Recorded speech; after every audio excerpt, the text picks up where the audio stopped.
Some bikes are bad because they're cheap. Others are bad because they're overhyped. Then there's a whole other category. The ones nobody talks about.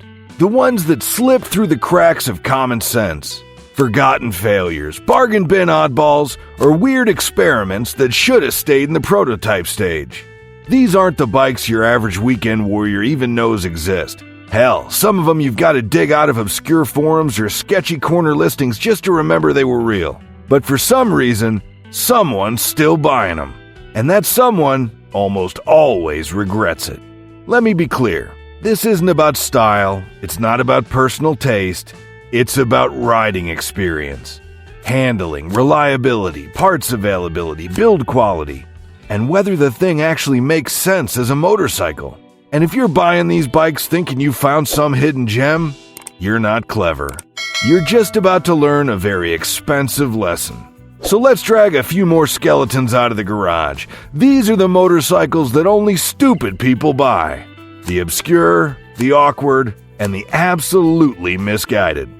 Number 1. The Buell Blast. Harley's awkward phase nobody wants to talk about. If you've never seen a Buell Blast in person, don't worry, you're not missing much. This was Harley-Davidson's attempt to create a beginner bike in the early 2000s, and let me tell you, it's exactly what happens when a cruiser company tries to fake a sporty single. Spoiler, it didn't work. The Blast was supposed to be the gateway drug for new riders. Small, simple, and easy to ride. But in reality, it was an underpowered, poorly balanced, clunky little mutant that made you feel like you were doing something wrong just by sitting on it. It had a 492cc single-cylinder engine which vibrated like a paint mixer and produced a whopping 34 horsepower on paper. In real life, it felt more like 20, especially once it got hot and started wheezing through that restrictive exhaust. Maintenance? Laughable. These bikes were known for leaky gaskets, rattling plastics, and weird starting issues. And God help you if you needed parts. Harley barely supported the thing when it was new, and now, good luck finding anything that isn't used and halfway corroded. And the looks? It looks like somebody melted a sport bike next to a toaster. The plastics were brittle and cheap, and the whole thing was designed to be disposable. Harley literally crushed leftover blasts into cubes for an ad campaign once. They didn't even want them. If you're buying a Blast thinking you found a cheap starter bike, think again. You found Harley's biggest oops, and now it's yours to live with. Number 2. The MZ-1000S. When German precision turned into German confusion. Now here's a bike you probably haven't heard of, and for good reason. The MZ-1000S was built by a former East German company that once made simple commuter bikes, and then one day decided, screw it, let's build a leader-class sport bike. The result? A machine that somehow managed to be over-engineered, underdeveloped, and completely irrelevant all at the same time. Let's start with the engine.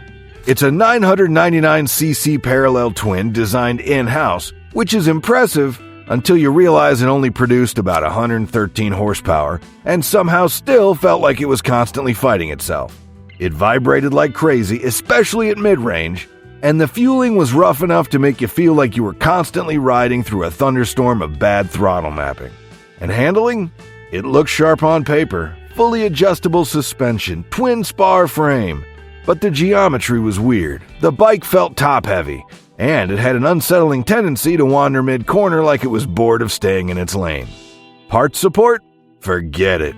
The company folded not long after releasing this thing, and most dealers outside of Europe have never seen one in the wild. You break something? Hope you know a machinist. The MZ-1000S was built with ambition, sure, but it never had a real market, never had proper refinement, and now only survives in the garages of people who enjoy pain. If you're buying this thinking you found a rare European gem, you didn't.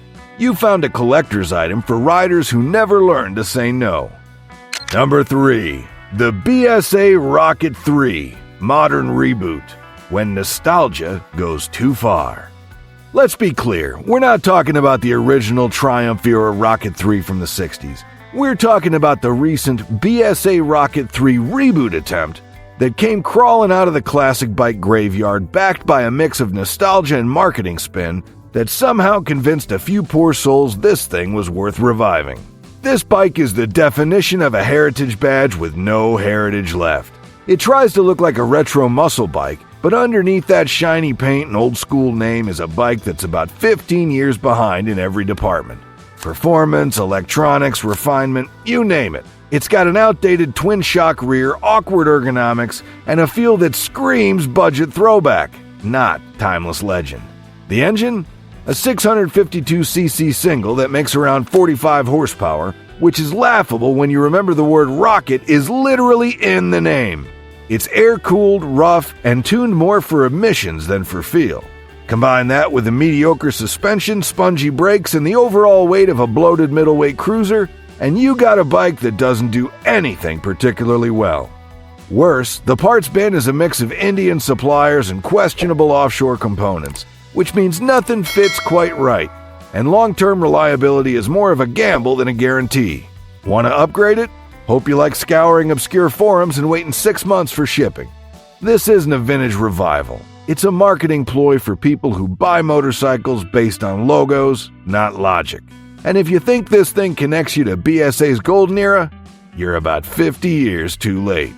Number 4. The Lyfen KP200. The illusion of a real motorcycle on a moped budget. You want a motorcycle. You want something new. But you don't want to spend more than a few $1,000s. Enter the Lyfen KP200, a bike that promises sport bike looks, fuel injection, and modern features at a price that barely clears what you'd pay for a decent bicycle. And on the surface, it looks legit. The styling mimics a Honda CB300R. It has a digital dash, LED lights, disc brakes. The specs say it's a 198cc fuel-injected engine with a 6-speed transmission, making about 17 horsepower. Not impressive, but passable for a beginner. Right? Wrong. Because this thing isn't just underpowered, it's undercooked. The plastics feel like they came from a dollar store toy aisle. The fit and finish is wildly inconsistent, and don't even get me started on the wiring. Exposed connectors, flimsy harnesses, and mystery fuses tucked into unreachable corners. Ride quality? Spongy suspension, vague brakes, and handling that feels like someone guessed their way through frame geometry. Longevity? Questionable. Lyfen has no real dealer network, parts are a nightmare to get, and once you do find something, it's often shipped from across the world with zero guarantee it'll fit right. Sure, it's cheap. There's a reason it's cheap. You're not getting a budget ninja. You're getting a bike that looks fast on a Craigslist thumbnail and falls apart the second you ride it hard. You want to learn to ride? Great. But don't do it on a badge-engineered rolling science experiment. Number 5. The Reju RS3 125. The race replica that couldn't race a scooter. If you've never heard of Reju, you're not alone. They're a small Spanish manufacturer best known for making off-road bikes and lightweight commuters in the European market. But for some reason, they decided to jump into the sport bike lookalike scene with the RS3 125, a bike that looks like a mini supersport, but performs like a wet fart uphill. The RS3 125 is pitched as a learner's dream. It's got sharp fairings, an aluminum swing arm, upside-down forks, a digital dash. It looks like a race machine. But crack the throttle and you'll find the truth. A 125cc air-cooled single that puts out less than 15 horsepower on a good day. That's fine if you're commuting in town, but the RS3 makes the mistake of pretending to be something it's not. And that's what gets people sucked in. They see the aggressive styling, the lightweight frame, and the faux racer attitude, and they think it's a budget R125. It's not. It's a glorified moped in cosplay. Reliability isn't great either. Reju's production quality has always been hit or miss, and sourcing parts outside of Europe? Good luck. You'll be waiting weeks for basic components if you can even find a dealer who knows what the hell you're talking about. This is the kind of bike that convinces newbies they're getting into the sport bike world, then breaks their spirit after 1 month of boggy starts, top speeds that rival bicycles, and endless support headaches. If it looks fast and costs less than a scooter, it's probably lying. Number 6. The Saxon Firestorm. When you want a chopper, but can't afford a real one. Remember when everyone and their cousin wanted a custom chopper because they watched American Chopper once and thought they were entering some sacred biker brotherhood? That fantasy gave birth to a whole wave of boutique builders trying to cash in on the trend, and Saxon Motorcycles was one of them. Enter the Saxon Firestorm, a chopper that somehow manages to be both overpriced and underbuilt. On paper, it looks like a proper beast. 124 cubic inch S&S V-twin, stretched forks, raked out frame, low slung seat. You know, the usual badass chopper recipe. But the execution? Not even close. The Firestorm is heavy, awkward, and it rides like it was designed by someone who's only ever seen a motorcycle in a magazine. It's got no rear suspension travel to speak of, an overextended front end that turns like a shopping cart with a busted wheel, and brakes that seem more decorative than functional. Comfort? Forget it. The seat feels like sitting on a bag of frozen gravel, and after 20 miles, your spine starts filing complaints. But the real kicker is the build quality. Welds that look sketchy, wiring that belongs in a DIY go-kart, and proprietary parts that no shop stocks anymore because Saxon went belly up years ago. If something breaks, you're on your own. And it will break. Buying a Saxon Firestorm is like buying a Halloween costume of a motorcycle. Shiny, loud, and totally useless once the illusion wears off. Number 7. The CF Moto Papio, the clone that's just clowning around. You've seen the Honda Grom. It's small, it's goofy, and it's stupid fun in the right hands. Naturally, that kind of success brings out the imitators, and that's exactly what the CF Moto Papio is. A shameless Grom clone with just enough tweaks to make it worse in all the wrong places. Now let's be real, the Papio looks fun at a glance. It's got mini bike styling, decent suspension travel for its size, and a 126cc single-cylinder engine. It's even fuel injected, which should be a plus. But once you get past the spec sheet, the cracks show up faster than a noob on their first wheelie attempt. First, the build quality is wildly inconsistent. Some Papios roll off the line decent, others seem like they were slapped together during a lunch break. Loose bolts, rattly plastics, misaligned components, it's a dice roll. You don't buy a CF Moto Papio, you gamble on one. Next, the power delivery is twitchy and rough. You try to ride it like a Grom, but it just doesn't have the same polish or reliability. It bogs, it bucks. It feels like the ECU is guessing at what you want and still gets it wrong. And God help you if you actually want parts. Dealers are hit or miss, and aftermarket support is non-existent. People buy these thinking they're clever, like they found a back door into the Grom lifestyle. But what they really found was a cheap knockoff that trades quality for a few $100 in savings. As always, you get what you pay for. Number 8. The Italjet Dragster Modern Reboot. More style than sense, and not much of either. There's a certain kind of buyer who sees a weird bike and thinks, it's different, therefore it must be cool. That's how you end up with someone proudly riding around on an Italjet Dragster.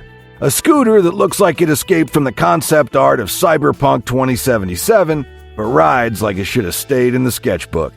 Let's talk design first. The Italjet Dragster has a hub center steering setup that looks futuristic, but feels like steering through molasses. It's overly complex for a scooter, makes maintenance a chore, and doesn't offer any real benefit for 90% of riders. It's the kind of tech that sounds impressive until you actually live with it. Then there's the engine, a 200cc 4-stroke single that makes about 20 horsepower on a good day. That might be okay if the thing didn't weigh nearly as much as a full-size motorcycle. It's sluggish, overstyled, and nowhere near as nimble or practical as a normal scooter. And don't even get me started on the price. It's way more expensive than a PCX or an NMAX, both of which are faster, more reliable, and actually comfortable to ride. With the Italjet, you're paying for weird, not good. Parts support, spotty. Dealer network, tiny. Long-term value, non-existent. You're basically buying a fashion accessory on wheels, and not a very comfortable one. People buy this thinking they're ahead of the curve, but in reality, they're riding a glorified prototype that never should have made it into production. Number 9. The Cleveland CycleWorks Heist. All show, no go, and definitely no brains. This one's for the rider who wants to look like they're riding a vintage bobber, but doesn't want to pay for quality, comfort, or common sense. Enter the Cleveland CycleWorks Heist, a bike that tries to channel old-school custom vibes and ends up feeling like it was built in a garage with leftover parts and questionable decision-making. On the surface, it's easy to see the appeal. The Heist has that slammed solo seat, stretched frame, mini 8 bars, and a minimalist look that says, "I definitely listen to vinyl and drink overpriced coffee." But once you actually ride it, that illusion dies fast. The 229cc air-cooled engine is Chinese-built, underpowered, and about as refined as a lawnmower with a hangover. It makes around 14 horsepower, and you feel every last struggling one of them as it fights its way up to 60 miles an hour. Eventually. The carburation is rough, the vibrations are constant, and the gearing feels like it was guessed at on a napkin. Handling? It's got the geometry of a shopping cart and the ride quality of a pogo stick. Combine that with subpar brakes, cheap suspension, and tires that look like they're made of recycled garden hose, and you got a bike that looks cool at 10 miles an hour, but becomes terrifying at 50. Worse, the quality control is all over the place. Loose bolts, misaligned welds, and electrical gremlins are all part of the custom experience. And when something breaks, don't bother asking your local shop. They've never even heard of it. The Heist is a bike you buy to take pictures with, not to ride. And certainly not to trust. Number 10. The Boss Hoss 383, because overcompensation comes in V8 form. There's a difference between wild and stupid, and the Boss Hoss 383 lives firmly in the latter. For those unfamiliar, this is a motorcycle, if you can even call it that, powered by a Chevy 383 small block V8. Yes, a car engine in a bike. Because apparently, what every rider needs is an 1,100-pound death wish with handlebars. Now look, there's nothing wrong with power, but power without purpose is just ego on wheels. The Boss Hoss is absurd in every way: size, weight, cost, and most of all, usability. It makes around 350 horsepower, which is fun to say out loud until you realize it's completely unusable in the real world. You're not carving canyons, you're not commuting, you're not doing anything but riding a two-wheeled novelty item that sounds like a drag car and turns like a boat. The frame is massive, the turning radius is laughable, and it's so long it should come with its own zip code. Parking it? Good luck. Riding in traffic? Hope you got thighs like tree trunks. Want to stop quickly? Too bad. It's got the stopping distance of a semi and the finesse of a boulder. And don't even ask about insurance or maintenance. Everything costs a fortune, and most techs will just shake their heads and walk away. This isn't a motorcycle. It's a circus act with a VIN number. If you're buying a Boss Hoss, you're not buying a ride. You're buying attention. And trust me, it's not the kind you want. Some bikes are bad because they're cheap. Others are bad because they're over-designed. But the worst ones? They trick you into thinking you found something special, something rare, misunderstood, or custom enough to be cool. That's the trap. That's how people end up with a money pit, a backache, and a big pile of regrets sitting in their garage. So, did I just roast a bike you secretly own? Or were you one of the smart ones who dodged these disasters? Drop your thoughts in the comments, especially if you've seen any of these bikes in the wild or made the mistake of riding one. And if you want more brutally honest motorcycle talk, hit that like button and subscribe. I got plenty more two-wheeled truth coming your way. Ride smart, avoid the mistakes, and whatever you do, don't buy the bike that makes even the Craigslist sellers say, "It's just not for me anymore."